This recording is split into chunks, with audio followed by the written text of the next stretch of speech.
इसी तरह से लोगों को वर्गलाते हैं, अपनी तरफ बुलाते हैं, उनकी वीडियोस बनाते हैं, फिर उनकी जिंदगियां बर्बाद करते हैं। अस्सलाम वालेकुम ख़वातीन हज़रात, मैं हूं आपका मेज़बान सुमैर। तो आज के नए प्रोग्राम में हम आपको खुशामदीद कहते हैं। आप सबकी मोहब्बतें कमेंट सेक्शन में मैं पढ़ता रहता हूं, आप सबका प्यार मिलता रहता है, आप सबका बहुत बहुत शुक्रिया।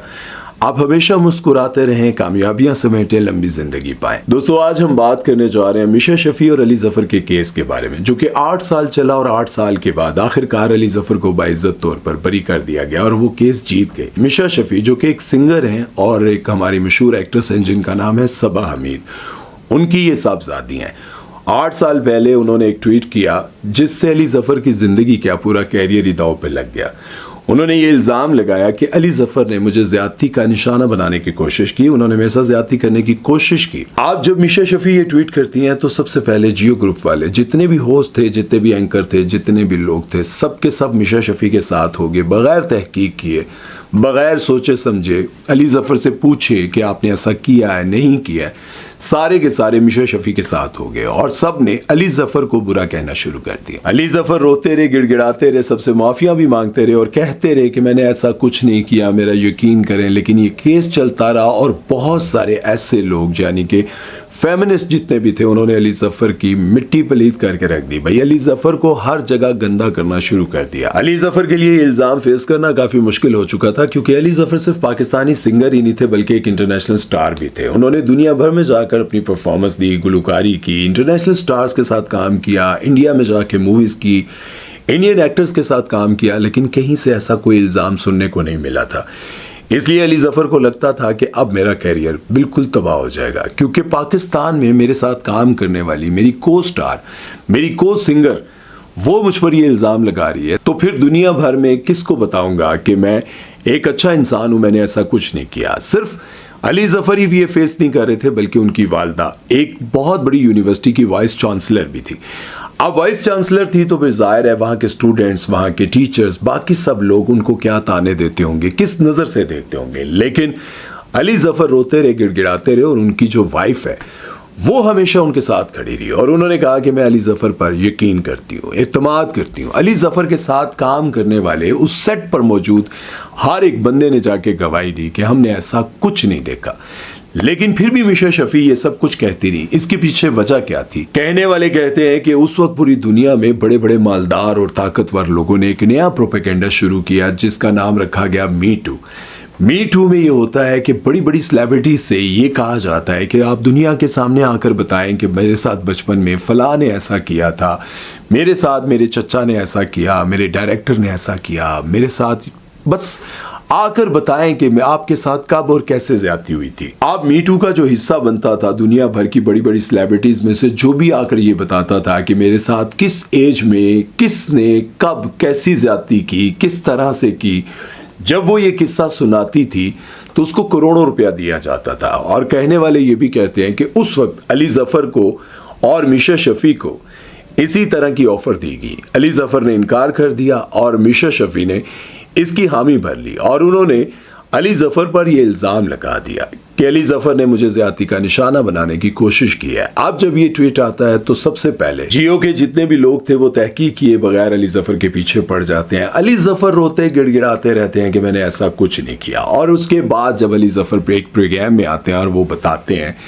कि मैंने और मिशा शफी ने एक बहुत बड़ा कॉन्सर्ट, एक बहुत बड़ा प्रोग्राम इकट्ठे साइन किया था और उसका रूल ये था कि अगर मिशा शफी इस प्रोग्राम को छोड़कर जाती हैं तो मिशा शफी की जितनी पेमेंट है, जितना पैसा है, वो सारे का सारा अली ज़फ़र को दे दिया जाएगा। और अगर अली ज़फ़र इस कॉन्ट्रैक्ट को छोड़ते हैं या किसी वजह से नहीं आते तो अली ज़फ़र का सारा पैसा मिशा शफी को दे दिया जाएगा। फिर क्या होता है? अली ज़फ़र बताते हैं कि प्रोग्राम से एक दिन पहले मुझे कॉल आती है और उसमें मुझे धमकी दी जाती है कि अगर तुम इस प्रोग्राम में गए और इस प्रोग्राम का हिस्सा बने तो तुम्हें इबरत का निशान बना देंगे, तुम्हारे लिए वो करेंगे कि तुम्हारा पूरा का पूरा कैरियर तबाह हो जाएगा। वो कहते हैं कि मैंने इस धमकी को बस ऐसे नॉर्मल लिया, मैंने इग्नोर कर दिया। लेकिन उसी शाम एक ऐसा ट्वीट आता है जिसे देखने के बाद, पढ़ने के बाद मुझे लगा कि मेरा तो पूरा का पूरा कैरियर ही तबाह हो गया, जिसमें मिशा शफी ये कहती है कि अली ज़फ़र ने मुझे ज़्यादती का निशाना बनाने की कोशिश की, मुझे हैरेस किया, मेरे पर ये सब कुछ। تو علی ظفر بتاتے ہیں کہ وہ کانٹریکٹ میرے ہاتھ سے چلا گیا. صرف وہی کانٹریکٹ نہیں گیا بلکہ میرے پاس جتنا کام تھا وہ سارے کا سارا چلا گیا.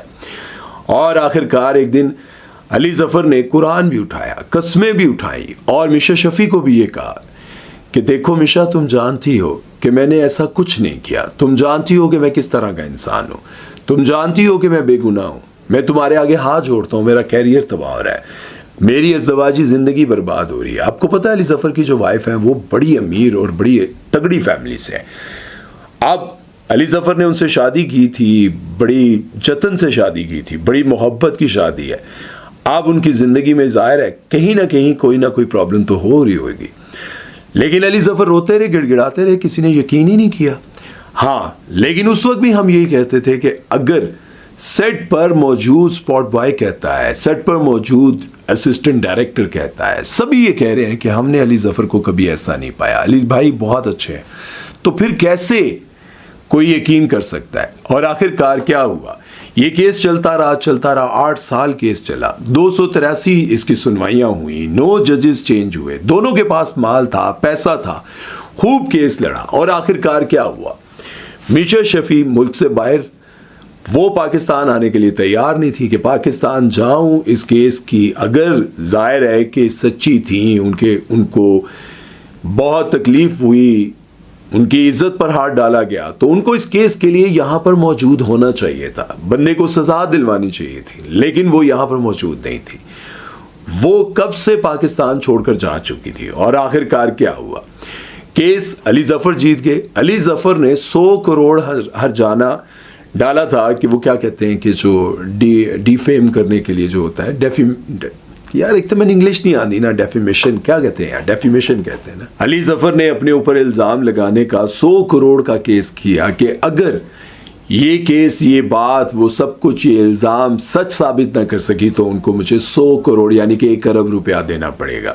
خیر وہ کیس ہار گئی اور عدالت نے میشا شفیع پر 50 لاکھ, میرا خیال ہے 50 لاکھ کا جرمانہ کیا اور علی ظفر یہ کیس جیت گئے. خیر اس پروگرام کا جو مقصد تھا وہ یہ تھا کہ آج سے نہیں, ازلوں سے یہ بات چلی آ رہی ہے کہ اگر کسی شریف لڑکے پر, جس نے کبھی کسی نہ محرم کو دیکھا تک نہیں, چھوا تو بہت دور کی بات ہے نا, ہاتھ لگانا, ٹچ کرنا تو بہت دور کی بات ہے, جس نے کبھی کسی نہ محرم کو دیکھا تک نہ ہو, اس پر اگر کوئی لڑکی یہ الزام لگا دے کہ اس نے مجھے چھیڑا ہے, اس نے میری عزت پر ہاتھ ڈالا ہے, تو ارد گرد کے لوگ جتنے بھی ہوتے ہیں وہ تحقیق کیے بغیر اس لڑکے کو دنیا بھر میں عبرت کا نشان بنا دیتے ہیں. ایک بندہ شریف روڈ پر جا رہا ہے, وہ کسی طرف نہیں دیکھ رہا اور غلطی سے کوئی آ کر اس سے ٹکراتا ہے اور وہ یہ کہہ دیتی ہے کہ اس نے مجھے چھیڑا ہے, تو پاس کھڑے ہوئے لوگ یہ کبھی نہیں سوچیں گے کہ ہم اس سے پوچھ لیں, ہاں بھائی آپ نے ایسا کیا ہے, نہیں کیا. وہ اس کو ایسا مارنا شروع کر دیں گے کہ اس کی ویڈیوز بھی بنائیں گے, اس کو برباد کر کے رکھ دیں گے. لیکن وہ شخص ہمیشہ یہی سوچتا رہ رہا ہوگا کہ یار میں نے تو ایسا کچھ بھی نہیں کیا, میں نے تو زندگی بھر میں ایسا کچھ نہیں کیا. اور الزام لگانے والے لگا کر اگلے کی زندگی برباد کر دیتے ہیں. اور آپ کو ایک اور بات بتاتا چلوں, ایسا نہیں ہے کہ میں میشا شفیع کے لیے یہ بات کہہ رہا ہوں, میں ان لوگوں کے لیے بھی یہ بات کہہ رہا ہوں جو بہت ذہنی طور پر معصوم ہوتے ہیں, نازک ہوتے ہیں. آج کل بہت سارے ایسے لوگ ہیں جو ہنی ٹریپ کرتے ہیں, اسی طرح سے لوگوں کو ورگلاتے ہیں, اپنی طرف بلاتے ہیں, ان کی ویڈیوز بناتے ہیں, پھر ان کی زندگیاں برباد کرتے ہیں. یاد رکھیں کہ فیس بک پر, ٹک ٹاک پر, انسٹاگرام پر, سوشل میڈیا پر ارد گرد آپ کو کوئی ایسی لڑکی مل جائے جو آپ کو ہمیشہ کہے کہ میں گھر پہ اکیلی ہوں, آ جاؤ, یا پھر آپ کو آفس بلا رہی ہو, کہیں ملنے بلا رہی ہو, تو یاد رکھیں کبھی ایسی غلطی نہ کرنا ہے. کہیں ایسا نہ ہو کہ ہنستا بستا گھر, آپ شادی شدہ ہوں, آپ کے بچے ہوں, آپ کے ماں باپ کی عزت ہو, اور وہ عزت ایسے ہی رسوا ہو جائے, ذلت میں بدل جائے. یاد رکھیں کہ غلطیاں انسانوں سے ہوتی ہیں. آپ سب کو پتہ ہے پاکستان کے ایک بہت بڑے رائٹر ہیں اسی طرح پھنسے. پاکستان میں خلیل صاحب, آپ کہیں گے نام کیونکہ وہ تھوڑی سی ہماری ناراضی ہے. خیر خلیل صاحب کو آپ دیکھ لیں کتنے سمجھدار ہیں. وہ یہ کہتے ہیں کہ میں ہنی ٹریپ ہوا ہوں, مجھے یہ سب کچھ مجھ سے کروایا گیا ہے, یہ سب کچھ ہوا ہے. تو یاد رکھیں کہ کسی پر الزام لگانے والے بھی کبھی سکھی نہیں رہتے. آخر کار ایک نہ ایک دن وہ اللہ کے شکنجے میں آتے ہیں, قدرت کے نظام میں ایسے پھنستے ہیں, कानून में, इंसाफ में ऐसे फंसते हैं कि फिर वो रोते हैं कि यार मैंने सारी ज़िंदगी लोगों के साथ ये किया। और एक और बात बताऊं, कुछ लोगों को लगता है कि उसके साथ दुनिया में ऐसा होगा। ये दुनिया सज़ा जज़ा की जगह नहीं है, सज़ा जज़ा की जगह अल्लाह ने वहाँ रखी है। कुछ लोग गुनाह कर कर के भी, मार कर, कत्ल करके भी आज़ाद घूम रहे हैं, फिट घूम रहे हैं, पैसा खा रहे हैं, कमा रहे हैं। इनको देख कर लोग कहते हैं कि क्या है यार, देखो ना कैसी ज़िंदगी गुजार है। तो याद रखें, मुसलमान का ये ईमान है कि मरने के बाद हिसाब होना है, वहाँ पर आपको अजर मिलेगा। अल्लाह ने वैसे तो नहीं कहा कि कोई बड़े दिल वाला होगा तो माफ़ कर देगा और फिर मेरे पास आएगा तो उसका इनाम मैं दूंगा। माफ़ करना बड़ा मुश्किल काम है, लेकिन जब कोई माफ़ कर देगा तो फिर वो आएगा और उसको मैं ऐसा इनाम दूंगा कि वो खुश हो जाएगा। कुछ लोग माफ़ नहीं करते, कुछ लोग बदला लेते हैं। बदला भी जायज़ है और माफ़ करना भी बहुत बड़ा अजर है, इसका बहुत बड़ा सवाब है। उम्मीद है कि मेरी बातें आपको समझ आएंगी। मेरी कोशिश ये होती है कि मैं आपको कुछ अच्छा समझाऊं, सिखाऊं, बताऊं। मैं खुद भी सीखता हूं, मैं खुद भी कोशिश करता हूं कि मैं भी बचूं। आपको भी कहता हूं कि बच के रहें। बाकी अल्लाह की मर्ज़ी, कि अल्लाह ना करे मेरे से ऐसी गलती हो जाए, मेरी कोई ऐसी चीज़ सामने आ जाए तो लोग कहेंगे देखो बड़ी बातें करता था। मैं इसलिए हमेशा कहता हूं कि कोई भी फंस सकता है। याद रखें कि बस अल्लाह से पनाह मांगे, अल्लाह जी शैतान के शर से, हासिदीन के हसद से हमें बचाना और हमें अपने दुश्मनों में हमेशा इज़्ज़त अता फरमाना, सरबुलंदी अता फरमाना। अपना ख्याल रखिएगा, दुआ में याद रखिएगा। सुमैर चौधरी को दीजिए इजाज़त। अल्लाह हाफ़िज़। कुछ जुमले गलत भी हो सकते हैं, इग्नोर कीजिएगा। जज़ाकल्लाह।